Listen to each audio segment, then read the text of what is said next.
Hello there. My name is Alatunji Shobodu. I'm here again on our leadership talk. This is Emet Leadership Academy Executive Webinar Series.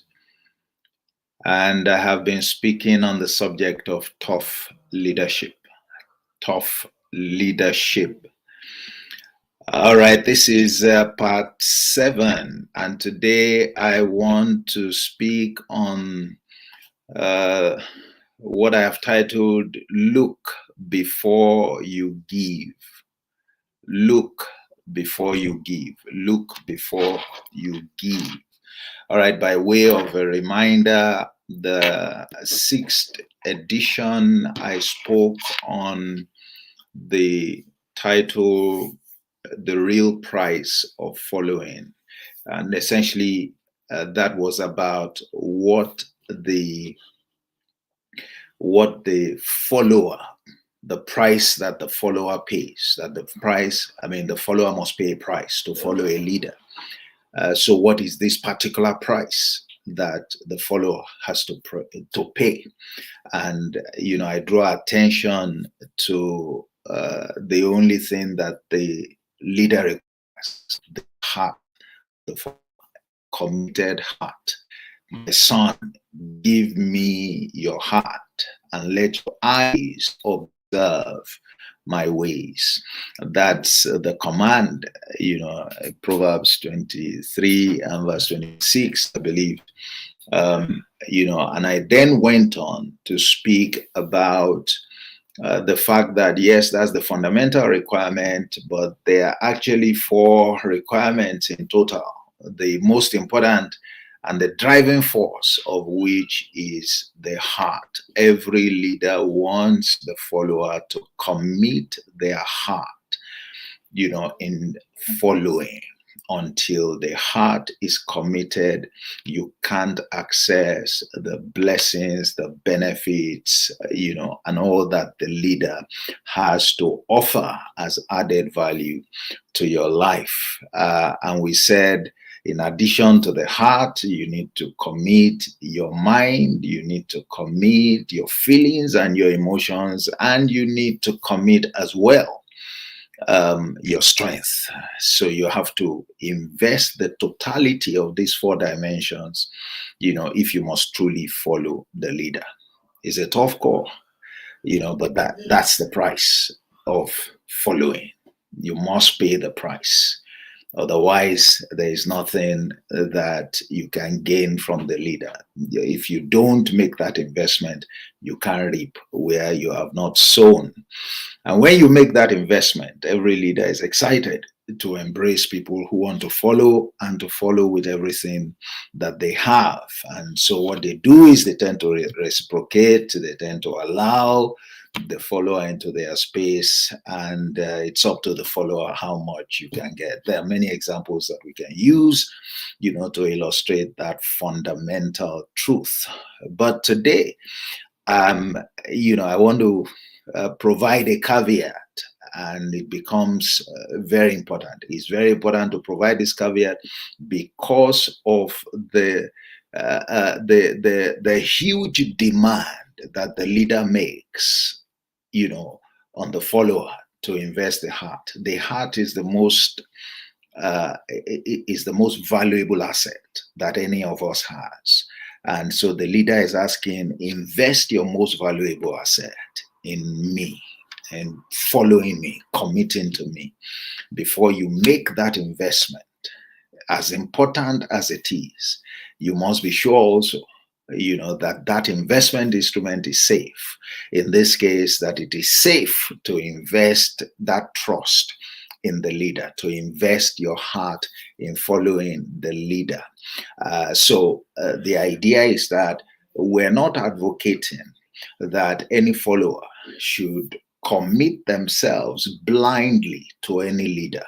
We're not saying that because it's important to commit yourself, if you decide to follow, therefore you should just commit yourself without any kind of due diligence. There is a due diligence that every follower needs to do.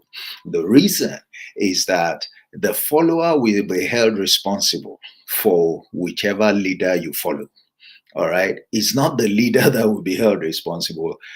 Each of us has to work out our own salvation. We have to take our decisions. Remember, the choices are placed before you, life or death.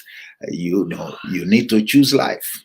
But so this edition is about ensuring that you don't make the wrong choice. It's about ensuring that you don't commit to the wrong leader, because you can.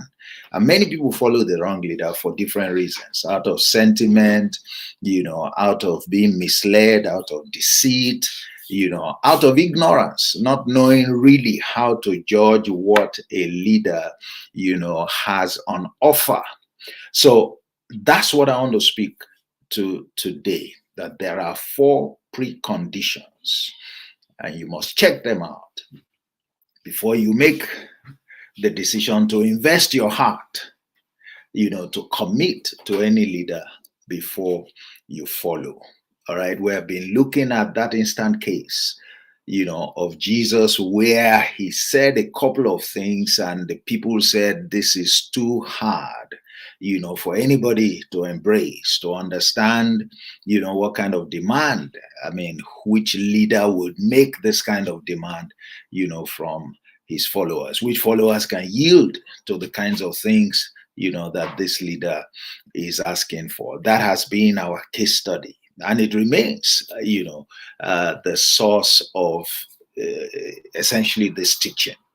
There also you would find, yes, it is true that he insisted that he wasn't going to change. He was even asking them, what I'm saying, does it offend you? What I'm asking you to do, does it offend you? The commitment I'm asking you to make, does it offend you? Because he did say, you know, you have to believe in me if you want what I, you know, what I'm offering. If you want eternal life, you have to believe in me. You have to follow me. Okay. But he wasn't just saying that, you know, to intimidate. He wasn't just saying that without committing himself. He wasn't saying that without dangling, you know, something before the eyes of the people. It is different if some people, you know, could not see what he was offering, or perhaps they couldn't appreciate the value in what he was offering, and therefore they decided not to follow him, while some others, you know, decided to follow him. There was what they saw that influenced their decision. So don't follow any leader blindly. We're not advocating a blind trust in any leader. Okay, you must do your due diligence. Not every leader deserves your following. Not every leader deserves your following. In the same way, there are some people you are not meant to bring yourself under, you know, as leaders. All right, there are people you are not meant to follow, because they don't have, okay, what you need for the kinds of transformation that are necessary in your life. If you remain under them, you will suffer. If you remain under them, you will not access, all right, what you should. You won't make the most of your life. Okay, so let's be clear. There are 2 things. I'll be speaking on some of these subjects a bit later, but understand the fact that somebody is put over you, presumably like a leader, doesn't mean that that's the right person that you need to be under. And it's your responsibility, you know, to determine whether that's the right person for you or not. And if you discover that he or she is not, to do something about it. Leaders affect and influence lives, you know, so you don't want to put your life at the mercy of somebody who has no agenda for you, or who has no capacity, you know, to influence your life along the lines, you know, for which leaders, you know, are set in place for us. And it's the same thing, you know, no leader As a leader, you are not meant to be a leader to everybody. The best of your efforts will not convince some people to follow you. And there is no point having done what you need to do, having, put the offers before them, having fulfilled the preconditions. If they choose not to follow you, then it has to be accepted. That means they are not meant to follow you. Some will not follow you now. Maybe they will come back to follow you later. All right. But it's okay. They need to be given all the information, for them to make their decision. And you also, all right, need to stand your own ground. You have made your own demands that if you want to go with me, you have to come with your heart. And if they must go with you and commit their heart, they must also be convinced that there's something on the table for them. So what are those four preconditions? The first thing that you need to be on the lookout for when you are under any leader and you want to commit in full to the leader, you want to believe and trust the leader with your future, is who is the leader? You need to know the identity of this leader. You will need to know who this leader is in reality, the behavior of this, what is significant about this leader. Why is that important? It is important because it is what the leader is and possesses that the leader is going to transfer to you. The primary thing that you benefit from a leader is what the leader carries by himself. Those behavioral attributes, the way the leader thinks, those are the things he will transfer. You can't transfer anything else. You can only transfer what you have. Leadership is about the transfer, of attributes, of the way that the leader is thinking. So what is this? Who is this leader? Who is this leader? In the case of Jesus, he told them, he said, I am the bread of life. I am the living bread. He made it very clear. This is who I am. So that people can appreciate, who they are following. They must understand, who they are following.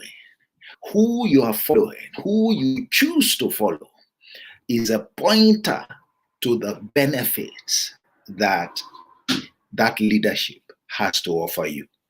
So you see that it's important. If you don't come across to me clearly with your identity, I'm afraid I can't commit to you. Why? I don't know what's in it for me.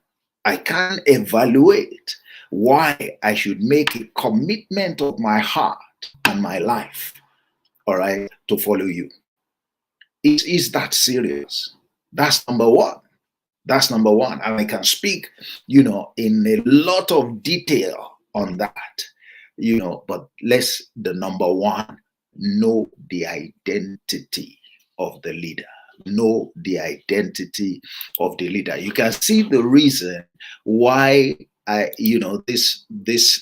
title is Look Before You Give. It says, my son, give me your heart. That's what the leader is demanding.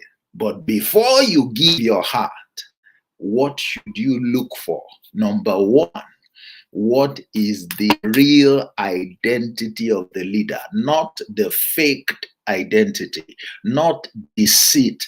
You must get to the root of who the leader is before you commit. It's crucial. It's crucial. And some leaders can be deceptive. They hold out one picture, maybe, but they are really another.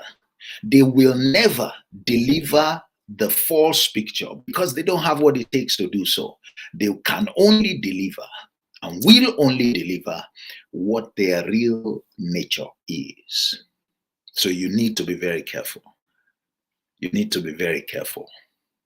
Number two is the leader has to make it clear. Where is he going? Where is he going? Because the leader-follower relationship is a journey. It's a journey. If somebody is offering to take you as a follower on the journey, before you make your decision to follow the person, shouldn't you know what your destination is? Where is this leader-follower relationship taking me? You should know. You should know. And it reminds me, when you go back and read, that our instant case in John chapter 6, and you read from around 30 all the way to 65, 68, you will see that the leader kept on saying, this is where I'm going. I'm going to raise him up. Whoever believes in me, this is what he's going to get. So you must say where.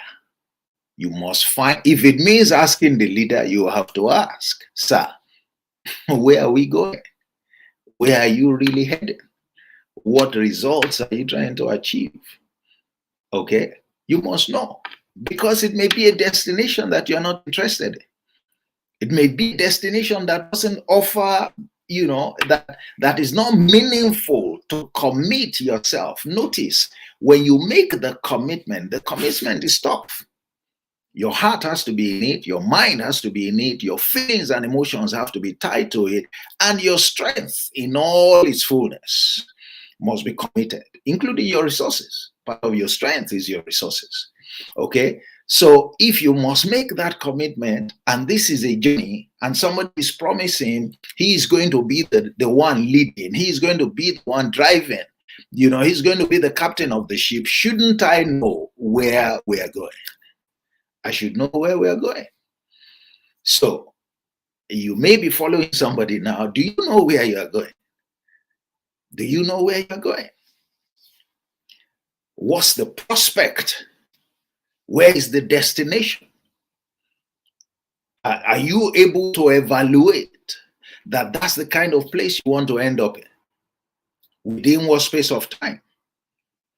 Okay, because if it may not be a desirable place, and if it's not desirable, you shouldn't invest your heart. You shouldn't commit yourself to that kind of leader. So number one is, who is the leader? The reason is the leader cannot give to you more than he or she possesses. Number two is, where is the destination of this relationship? Because that destination is important. Do I want to go there? Do I want to go there? I may not want to go there. If I don't want to go there, and that's where the leader is headed, then I'm not supposed to be in that boat. We can't walk together. You know what it says? Two can't walk together except they're in agreement. What are they in agreement about? They're in agreement about at least four things. The first of it is, I know who you are, so I know what to expect. All right. And I know whether you have the capability to deliver. All right. Or whatever it is that you promise. Number two, where are we going? Is it desirable? We must agree on it. Agree, not in the sense that I will change your plan, but in the sense that, it must be desirable as well as, a credible destination. What's the number three thing that you must pay attention to in your due diligence? What must you look at before you give your heart? Number three, what's in it for you? What is in it for me? A leader must make it clear. What is in it for me? Jesus kept saying, if you believe in me, I will give you eternal life. That's what's in it for me. People just don't follow. People just don't believe. People just don't trust, blindly. And that's not what we're advocating. It is very crucial that the leader demands your heart, the investment of your totality. It is crucial that if you are going to benefit from whatever the leader's promise is, whatever the leader has on offer, you must commit tangibly. You must invest in the relationship. But before you make that commitment, you must do your due diligence. And that's what we're going through. So number one, who is the leader? What's his identity? What does he believe in? What does he stand for? What are his behaviors? What are his values? Okay, is he a desirable figure for me to follow? He hasn't done anything. I haven't observed anything, but at least, I can find out something about his identity. Number two, where is the destination of this journey? Is it desirable? Number three, what's in it for me? What's in it for me? At a point, Peter told Jesus, he said, "Sir, we have left all to follow you." What's in it for us? That's what he was saying. What is in it for us, sir? What is in it? Make no mistake, we have expectations. We have expectations, and it's right to do so. If you listen to the part where I spoke about the huddle of trust, one of the things I said there was that, look, when you come to a leader wants you to trust him. He wants you to believe in him. What does that belief entail? He said you must believe that he exists, and you must believe that he is a rewarder. That there is something that you get as a reward for following. That is what is in it for you. So before you make the commitment, you must have an idea of what your return would be. I mean, before you make an investment, don't you have an idea of what you're likely to get as a return? It needs to be clear that first, there is a prospect of a return. Two, you have an idea of not just the nature, but the quantum, of the return, so that again, you can decide, is it worth my investment before I make my investment? Because my heart is the most precious thing that I have. Before I commit, is the return prospect, does it measure up to the kind of investment that I have to make? What's in it for me? That question needs to be answered, and I need to be satisfied with it. You need to be satisfied. The people who eventually decided, to continue following Jesus in spite of the toughness of his demands, you know what they said? They said, "Sir, where are we?" Because he asked them. He said, "If you want to go, maybe you want to go. It's not by force. Following me isn't by force." He said, "Do you want to go?" And the people responded with clarity. He says, "Sir, who else are we going to follow?" He said, "Because you have the words of eternal life." You can see they understood exactly what was in it for them. They understood. So you can understand how come they chose to stay. The others didn't understand. Or perhaps they understood, but they thought, what you were asking for was not worth it. So that's three things. Who is the leader? Where is the leader taking me? What's in it for me as my own reward? And it should measure. I should be satisfied with what I'm likely to get. Then number four. Now, all of the first three may be a pie in the sky if you don't know number four. Number four is, how is it going to accomplish that journey? Because it is when that journey is accomplished that the fullness of my return will be delivered. that the fullness of my interest will be captured. So I must know, I must have a sense. Does he even have what it takes? Will his strategy, is it likely to get me there? All right. Now, you might say, how do I know? I'm supposed to be working with him. He knows, he's supposed to know better than me. So how will I be able to assess the efficacy or whatever of his strategy? All right, yes, I agree with you. You may not be. You have to trust, but he must tell you something that makes sense. And guess what? Again, in the case that we are looking at, look at what Peter said. One of the disciples who represented, the core that decided to follow him. He said, sir, you have the words of eternal life. So he understood that the key, all right, to making the making things happen were the words that the leader speaking. The words of instruction, the words of direction, the words of correction, the words of principles.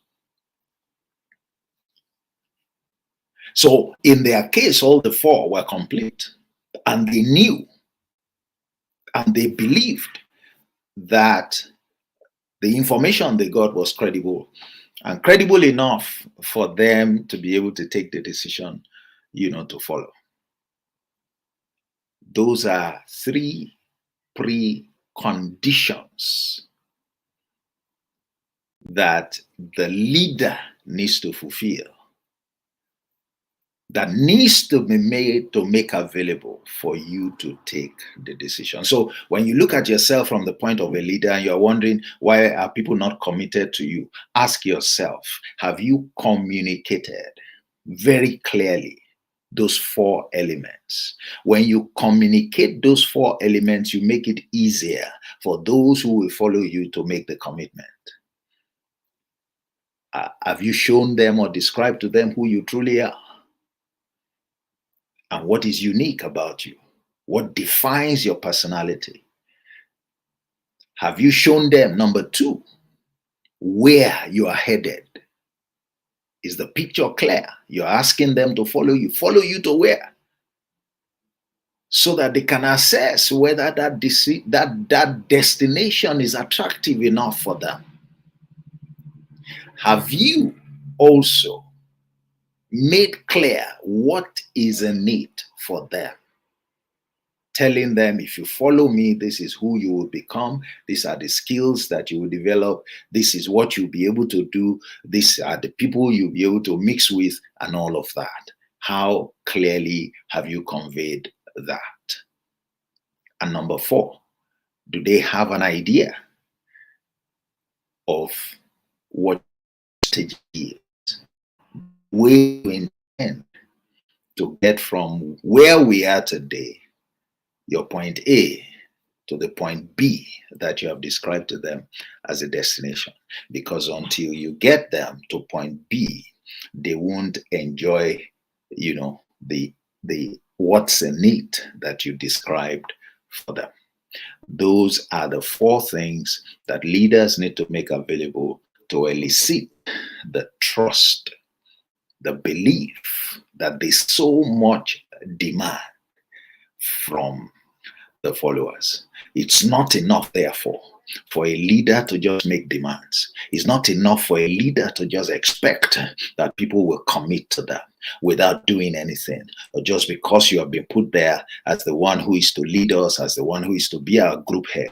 We won't just commit ourselves to you without you doing nothing. You have the responsibility and the obligation, to make, at the very minimum, those four instructive elements available to us. When you do, and they help you as well, so that you too can assess, what are you selling? What is it that you're selling? Are you selling something of value? Value enough to make people want to commit to following you? All right. And if you are not, if you don't feel convinced, then you can adjust. And so the people can follow you. And for those who are followers, these are the things to look for. When you are satisfied with these four, please go ahead and commit Your due diligence is done. That is not blind trust.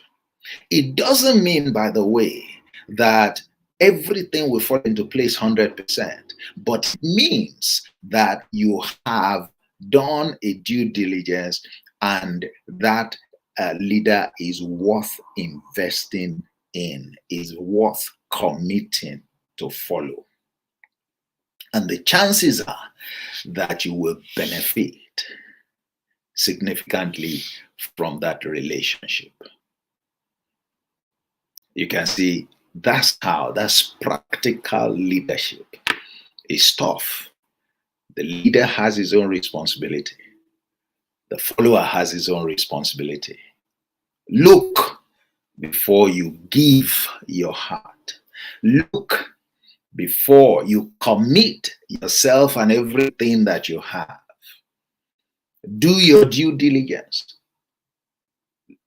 Look so that you are not trusting blindly. That's not what we're advocating.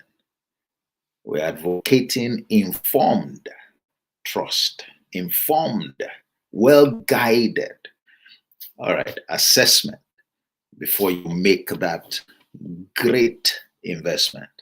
Invest your heart, commit yourself, believe in the leader, to do whatever he or she requires you to do. And when you do that, that's a relationship that, will make you smile ultimately. That's a relationship that will transform your life ultimately. That's a relationship that will show you the true value of leadership. The true value of leadership. Nobody's life can really amount to much without bringing it under quality leadership. Without bringing it under quality leadership. So that's what today's discussion is about. Again, I encourage you, to go back and start with part 1, and then you can follow the series. There's a lot that is contained in each of the editions. If today has benefited you, you see it would you will do well to go back and look at the other videos that have been done. So I'll be continuing this I believe tomorrow, God willing, and I'll be speaking further on yet another aspect of the subject matter. Remember, we're still discussing tough leadership. That leadership is a relationship between the leader and the follower, and it involves tough choices for both parties. The leader has to make some tough decisions. The follower has to make some tough decisions, for both of them to come through with a productive relationship. But when you're able to do it, it's always a beneficial relationship. And I dare say more for the follower than even, the leader. I hope it has been worth your while today. Once again, my name is Olatunji Shobodu, and we have been speaking on the subject of tough leadership. Actually, I think my book will be out maybe in another 2 weeks on the subject matter. But the title of the book is going to be, Does This Offend You? Does this offend you? How to handle today's tough leadership realities. How to handle today's tough leadership realities. Once again, thank you for joining me today. So I look forward to seeing you, at future editions. God bless you. Enjoy a great weekend. Bye-bye.